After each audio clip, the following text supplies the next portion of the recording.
I have a bunch of handouts here. I think one that's going to be useful for most of you in that it's, we call it college, there's two that we call College Recruiting 101.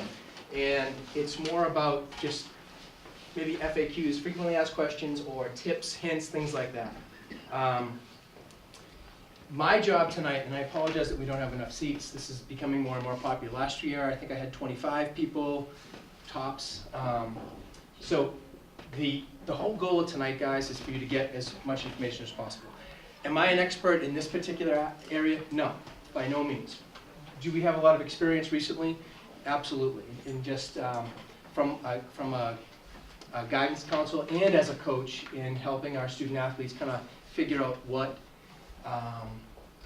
they need to do and helping parents with those questions. So let me start by getting a sense of what you want to hear, and I'll see if I can't address it. I'll see if I can hand out some materials, and then we can go through this slideshow either quickly or as slow as you want to. The whole goal, again, would be having you leave here with at least one or two pieces of information that are important. So whether it's the student athletes in the room or the parents in the room, what are you hoping to get out of this particular session? One at a time. Yes, sir. The reality of the situation. The reality? Yeah. Yeah. Okay. Division I, Division II, Division III. What are we looking at when you talk about scholarship, athletic scholarship? What are we really looking at? Yeah. Okay. I'll kind of accumulate a list, and if I don't get back to that, let me know. How about what else? Who else is going to be a brave soul and recruiting procedures and what to expect, and what our responsibilities are in that when you get such letters. okay.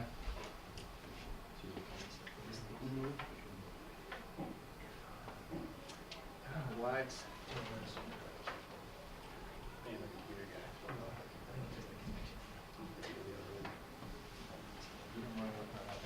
all right, I got my crack staff working on it.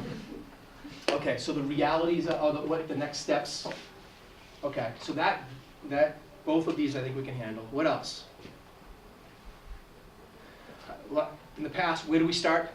My son or daughter's a junior. Is it too late? Is it too early? What do we do? Who's heard the word NCAA clearinghouse? If you haven't heard that, then that's something we have to talk about. We will talk a little bit about that, or a lot about that. Good work. Thank you. Just don't move. What else? All right, why don't I get started? And as we go, guys, this is, again, the goal is for you to leave here. Carter Trafton, please report to room 1065. Carter Trafton to room 1065. Thank you. So the goal. Right, so, having said that, guys, please don't. I'm going to call you out, but if you want to just come into the back corner, it's up to you, so you can actually see the slides and stuff. It's up to you. I started talking early. It's really just 6:21 now, and I know you've been out there for a couple of minutes. Thank you, Dan. Staying in the front row. All right. So first things first. The best thing that anybody here who wants to play sports, whether there's a scholarship involved or not, if you want to play sports in college, the number one thing everyone should be doing is putting together a resume. Put together a resume that includes academic information first, and then also whatever sport it is that or sports that you play, and some information there, okay? Second, it's starting the process of finding the right fit for you. Let's take the sport out of it for a second. And that's like the guidance council, the dad and me.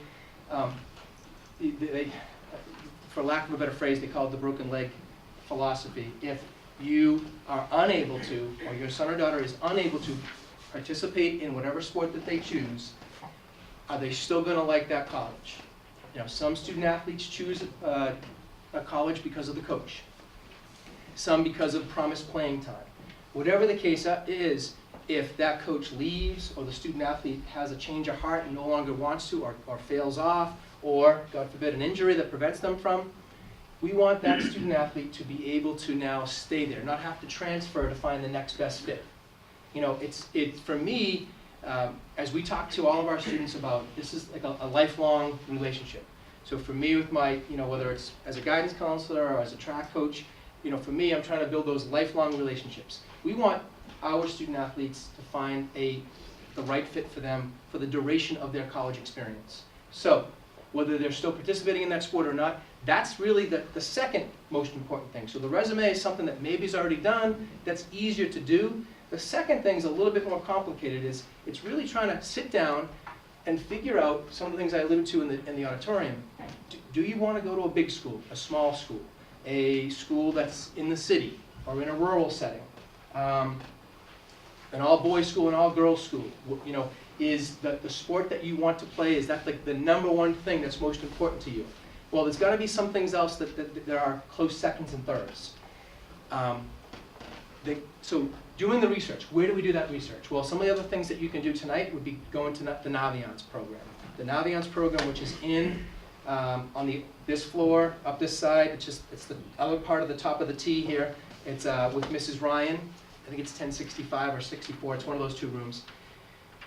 That is where you can do a college search. You can go on to College Board, where you register for the SATs, and do a search there. But do a search.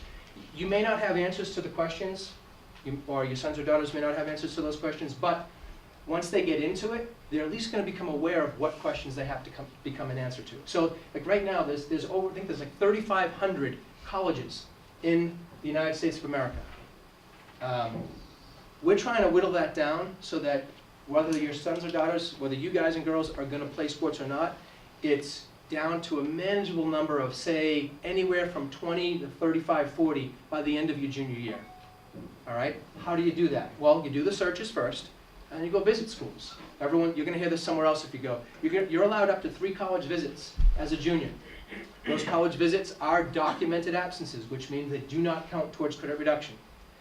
My personal experience, I remember going to the school that I ended up going to during Christmas break, foot of snow on the ground. There were no students there. I got out of the car, and no sooner did I get out of the car, I wanted to get back in the car and go home. It was like, I don't want to be here. You just get that vibe. I'm a big believer in that internal instinct. So find a time to go when we're in session that most likely they're in session. That's a big, big thing. So I know you'll get this from other places, but I have to share that with you. That's one of the most important things. So resume, do the searches, and actually go visit the schools. Start figuring out, you know, what it is, the parameters. Okay, now, to the nitty-gritty. How realistic is it? That was the question. I'll be honest. North Andover High School, you know, you can even compare us to most other high schools in the area. You know, any school our size, there's not a lot of Division I athletes coming out of North Andover, realistically. Yes, there have been a few here and there. And the explosion in women's sports, specifically in women's ice hockey, lacrosse, those two sports specifically, there's programs growing all the time. There's a lot of opportunities for females in those areas. For the typical sports like football, you know, like my sport, track, you know, there's some money out there, but there's so many opportunities and everyone's fighting for the same people. Again, it goes back to finding that right fit for you. Okay, so realistic, I mean, I think that this, you know, I've been here now for 15 years. This junior class happens to be one of the more talented athletic classes that we've ever had. And I'm not saying that because of tonight, it's something that we've just noticed. It's not easy for a boy as a freshman to contribute to a varsity program, and a lot of them are already doing that. So, and the girls, same thing. So I think that the number of athletes who will send to colleges, whether it's partial scholarship or it just allowed them to get an opportunity to go to a school that they maybe wouldn't have gone to normally, but with no money, there's going to be a lot of people a lot of boys and girls from this class who will be playing college sports. So the question is how much money, and I really, it's hard to say. Every year it's a little bit different. There's a few athletes in our class who, because of whatever sport they're playing or whatever their talent is, they're already on the radar and they're receiving information. If you haven't received, like most of you haven't been able to receive anything really officially till the fall of this year. A lot of generic stuff comes out. I know my track athletes get it. But really it's until the fall of your junior year. Anything from that point forward, that's when colleges can actually start sending you specific stuff, all right? More than just a form letter. So I'm going to scroll through a couple of things right here, but that's if you haven't, or you've just received some generic things, this is the piece, this is the third thing that I want you to take away from tonight. You have to be your biggest salesperson. You have to be your biggest advocate. So if you already have a resume done, step number one, and you have identified some schools that you want to go to, the third step, and this is where I'm going to really stop tonight, other than showing you a lot of background information, would be reach out or identify the college coaches in your sport at the schools that you've identified and reach out to them. Send them an email. Go on the website. A lot of colleges will have, if you go onto their, you search their website, I'm not going to do it just because my technology, my support is great, my technology is not terrific. We could search for any school right now, go to their athletic website, there's probably an interested athlete bio form available. Fill those out. Those actually get to the coaches. Now, you're going to see what information they're going to want to see. I would suggest doing that probably before you do a resume. Just go look at one of those. Look at what they're looking for. They're going to ask you typically for, if you SAT scores, ACT scores, your rank, your GPA. You guys don't know your rank. It's okay to say we don't have one right now. They want to see if you fit their criteria. If they're going to be able to get you in. Then there's going to be some questions about what sport it is, what's your event, what position do you play, how many touchdowns did you have, how many goals did you score, if you're on the crew team, whatever it would be, they're going to ask for some other specific information. So I might suggest going and look at one of those forms before you finalize your resume. But if you have a resume, you've identified some schools that you want to go to or you think might be good fits for you. Now identify the coaches at those schools and start sending them emails. Quick email would be, hello Coach O'Brien, my name is Steve Nugent, I'm a junior at North Andover High School, and I'm very interested in University of Massachusetts at Amherst. My current GPA at North Andover High School is, I'm currently taking one AP class, I've got all Bs, I'm also again, I hate to keep going, I'm a track coach, so I'm a track athlete, my events are, and I'd love to share more information with you when it's appropriate. 4 sentences, very quick to the point. If you're someone that their eyebrows go up, they're gonna reach out back to you. You don't hear from them in a week, it's okay to follow up again. Okay, you can initiate at any time communication. They cannot reach out to you without you initiating that. So you've got to be your salesperson, okay? I'm going to stop here for a second. Any questions with anything I've said so far? What percent historical year at North Andover percent students get Money? scholarship? Scholarship. Full. Any fulls or is it partial? Very few fulls. I mean, it's less than 5%. It's probably closer to 2%. Again, more recently, there's money, again, we look at, I think there's 3 or 4 girls who are going for lacrosse. We had someone go to Dartmouth recently for crew. So there's opportunities, and there's some money, but not a lot of full rides, for sure. My neighbor's a coach at Merrimack, and he's actually talked about more on the football side of things, but, for example, if you're someone who's really interested in coaching, for example, going to a school and walking on is actually a start of a career path. Yeah. For them. You're going to be a punching bag, but you know that going in, and you're going in because that's with a thought towards a career in that sport. So that's another thing to think about is becoming involved with the sport, even if it's maybe over your head or you can just get on the team. That can be your start to a process in that field. I'm glad you mentioned that because a lot of people will look to the colleges or say the guidance department.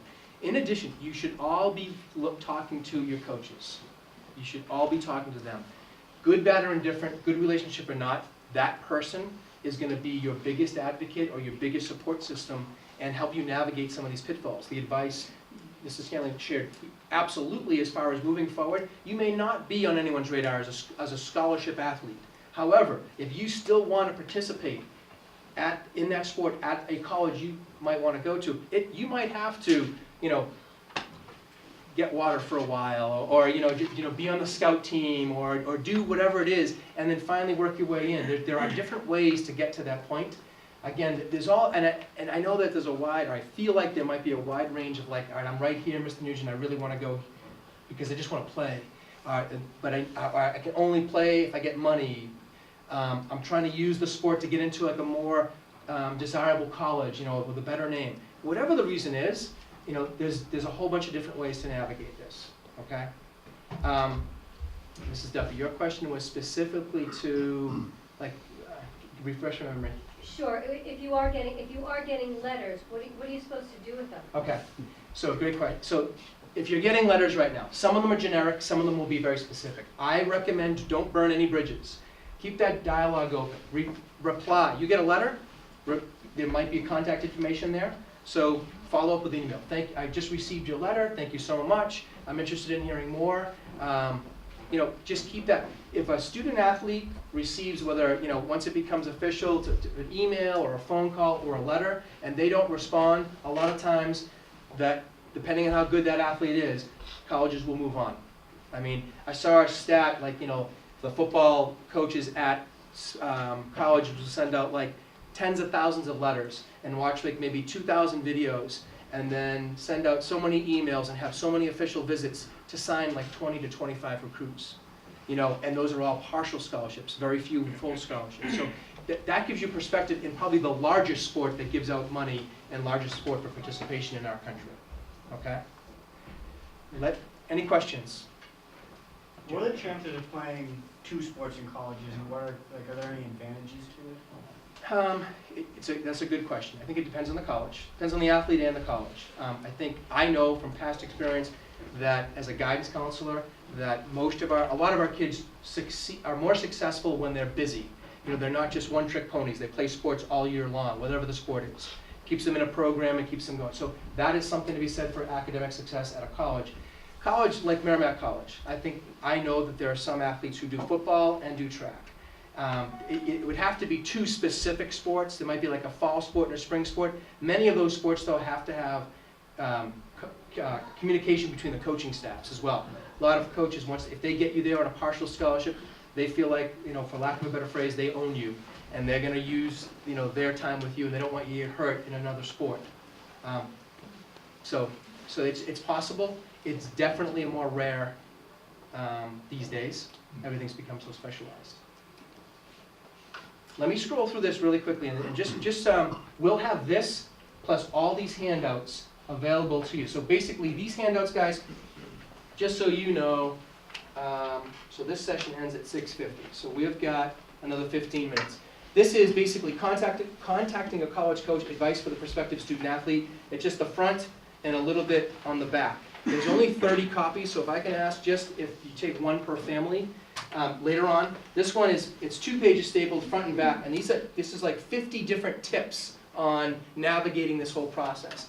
These other two, these are more specific to Division I and Division II college athletics and basic, you know, some initial eligibility requirements, so the core courses, the test courses, the grade point average, and then on the back is a sliding scale. So let me introduce NCAA Clearinghouse right now. NCAA Clearinghouse was created to prevent college coaches from just going basically to the inner city and pulling kids off the playground and putting them on their roster without having those students met minimum requirements. So they have to have taken so many classes and done so well on the SATs. So there is a sliding scale. North Andover High School submits a list of our courses every year to make sure they're approved by the NCAA. So the NCAA will, the way it works, the life of how you apply. So all of you, if you're really serious about doing Division I or Division II, if those two doors remain open to you for college sports, you're going to need to go on to just search NCAA, so NCAA eligibility or clearinghouse. There's a form that you need to fill out. It's the eligibility form. It costs $65. How many people have done it so far? Anybody? Okay? So, Division III, you do not need to do this. Okay? However, if that door remains open to Division I or Division II, possibility, then you need to log on, fill out the form, and the life of that form is at $65. You fill out some basic information. We have a queue in guidance where every couple of weeks We'll go in, we'll refresh it, we'll see if anyone's new, and we send an initial transcript to the NCAA, so they start their initial process. You might get an email back after you've submitted the form saying you need to contact your guidance department to make sure they send us your transcript. You can absolutely do that, but just know that once you've submitted that, you get added to a queue and we send that automatically, okay? Timing is not critical on that. It's as long as it's done sometime within the first couple of months of you submitting. The last step is us sending your final transcript once you've graduated from North Andover High School. That'll be like right around July 1st, so 2017, after you've graduated, we send the NCAA Clearinghouse your final transcript, and then they, again, do their evaluation of that and your SAT scores that you send them. Again, I'm overwhelming you, but don't worry, this all happens over the course of time, and that's when they'll give you the stamp of approval, okay? Couple things. The NCAA website is very helpful. There are a lot of links, a lot of FAQs. This PowerPoint came from their website. There's a lot of information out there to help you navigate this. You may have questions like, for instance, excuse me 1 second. So the good news is this is all last year's presentation. It was kind of ending one cycle and starting a new.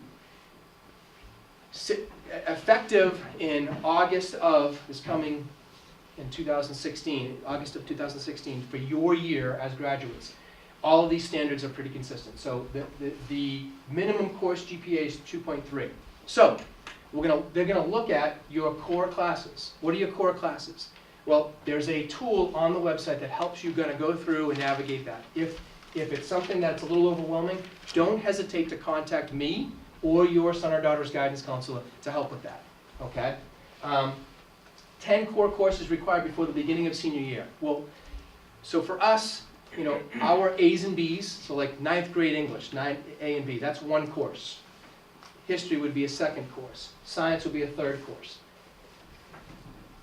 I know sometimes it's hard to trust the old guy with the gray hair, but trust me, most of your guys, if not all of you guys and girls, have met these probably by the time, their end of their sophomore year. But go through the process, do it your own, just make sure. Slight changes in GPA. Again, I don't want to overwhelm you. I'm going to scroll through here. All right, this is for Division 1. This is one of those handouts. This just kind of gives you an idea. In those 16 core courses, 4 have to be English. We have a 4-year English graduation requirement, so you can't graduate from here unless you fulfill that. 3 years of math. We have a 4-year. So the only asterisk I would add to that would be 3 years of math at Algebra 1 level or higher. So that would be, if a student is special ed involved, that's where it's a case by case. I don't want to kind of address those questions tonight. It might be a little bit more sensitive. Follow up with me specifically or your student's guidance counselor. 2 years of a science. 1 lab if offered. So all of our science is a lab science. Biology, chemistry, earth science, all those things are lab sciences. And then it gets into some other specifics, okay? Trust me that I'm not aware in my 15 years of a student athlete who really wanted to participate in college athletics who didn't get the stamp of approval through the College Board. There's ways to work. There are some snags that sometimes come in with SATs. Those I can't really help with, but as far as the courses, typically we can navigate almost any issue that there is out there, okay? This can get a little overwhelming, and that's why I really don't want to spend a ton of time on this. What I did want to show you just the difference between, it's really not a huge difference, but now as opposed to the old, it used to be the sliding scale, you could have a 2.7 GPA and as low as 730. Now it's 2.7, it has to be up to 740. So this kind of demonstrates the slight change effective August of 2016, okay? So this information, again, is all going to be available on our website, this whole presentation, plus a lot of it's right there, okay? Eddie, what's so fun? Do I amuse you? Again, guys, I'm trying to, I'd like to, let me see here. This is on the, exactly. This is on the NCAA, so www.eligibilitycenter.org would be a place where you can access this. I will also have it posted on our website. my goal tonight, again, I think I've gone as far as I really want to with specifics. I'd rather address questions that you might have that I've maybe brought to the forefront, or things that I haven't thought of yet, okay? Yes? Do you have to create an account first, before you contact the coach, or either way is fine? Do you have to do what first? I'm sorry. Created, account in NCAA? No. Good, that's actually an excellent question. So the question is, do you have to create an account with the NCAA first before contacting a coach? Technically, no, you do not. However, a lot of times, refer back to, let's rewind to when I mentioned going on a college website and clicking on the prospective student athlete form. A lot of the times there, they're gonna ask you for your NCAA number or clearinghouse number. So it would be helpful to complete those forms. Also, a coach who may think of you as a talented person or maybe want to talk to you a little bit more, they're going to ask you for that number as well. So if the door is open, I know it's $65. There are fee waivers, by the way, so for families, whether, free or reduced lunch, please contact me to help with that, but the website does a nice job of helping parents figure out how to get that fee waived as well, if you fit the criteria. So no, you do not, but it's helpful. I just want to clarify, is it required for eligibility to go on official visits, but it's okay if you're not cleared for unofficial visits? Is it required to do an official visit? No, Or it's to be cleared? required to be cleared for official visits. That's the way I understand it, but yes. not required Correct. to be cleared for unofficial. Yes, so there's official visits and unofficial visits. This is where we can kind of get into a lot of detail stuff that when you're in the conversation of receiving money, a lot of colleges are going to want to have you take an official visit. You're allowed 5 official visits, okay? And there's a difference between official visit and unofficial visit. Again, I don't want to bog you down with details, but when you're on an official visit, you absolutely have to be cleared. It's my understanding you have to be cleared by at least started to have an ID number so that you're in the works, so that you're a serious prospective student athlete, okay? Again, folks, I don't want to rain on anyone's parade. We've had some very talented athletes here who maybe didn't have the grades, or very talented academically who may have participated in a sport that really needed whatever that particular student athlete had, whatever sport they were in. So it's a wide gamut of success here at the high school. Again, I predict there's going to be a lot of competition for this particular class, boys and girls, just based on our knowledge as guidance counselors and coaches. So I think the earlier you start, the better it's going to be for you. And again, I'll go back to my first statement, was basically start that resume. Maybe go online and look at what they're looking for to help you finish that resume. 2, start to do a search, get ideas of what kinds of colleges you want to go to. Then start identifying maybe a half a dozen coaches at those colleges that are who coach the sport that you're looking to participate in, and send them a very personal email. Try not to send out 20. Maybe it's a half a dozen to 10. Make them very specific to that school. They may follow up and say, have some questions for you. Be honest. Don't inflate your SAT scores or your GPA just to stay in the conversation. They're going to get to the bottom of it. If you're somebody that they're serious about, it doesn't have to fit right now. You might be on the border right now, but if you're in the conversation, that might be a little incentive for you to continue to work hard to get your academic grades up. Maybe the playing time hasn't worked out for whatever, but they've seen you do something else. Whatever it is, this is just the start of the conversation. So I would encourage everyone to do those things. I'll bore you to tears. When you send out that initial email, do you include your resume or your film? Or I anything wouldn't. like that? I wouldn't with the initial, Okay. because you're really just trying to introduce yourself to this coach. You're trying to you're almost fishing, and you're throwing a line out there, and you're seeing if you can kind of catch somebody, and they engage in the conversation. They're going to let you know what they want to see. They might direct you to the website, fill out the student athlete form, and that's where they're going to get all those information. But I would start initially just the conversation. Yes, sir. Do we want to or not involve the North Andover coaches that your son and daughter plays for to help out reaching out to a coach? I absolutely agree. I think that's a key thing, yes. And I think most of the people I know have either played at the college level or still have contacts. I mean, the great news is, you know, luckily we're in a trend now where North Andover's been able to keep a lot of our talented athletes in town. And hopefully that continues. And that's, you know, so we've had a lot more conversations with coaches around those topics. There's a lot of people that are very talented with that and have a lot of relationships that can at least, you know, if you didn't get into the school that you wanted to go to, but you definitely want to play, or you don't know if you're going to get into the school you want to go to, but you definitely want to play, I know that most of the coaches could probably talk to a coach and at least engage in a conversation to get you, you know, get you a possibility of playing that sport that.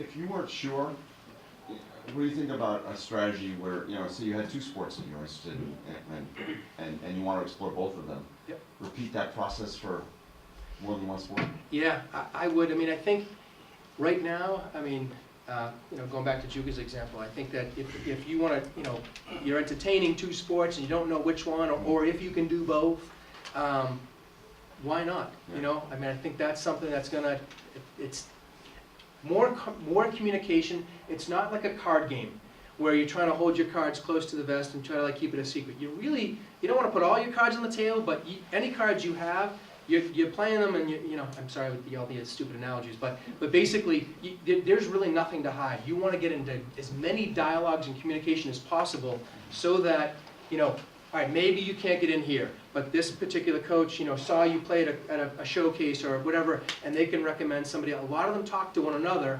They're going to want to know where else you're playing, how, you know, what's going on.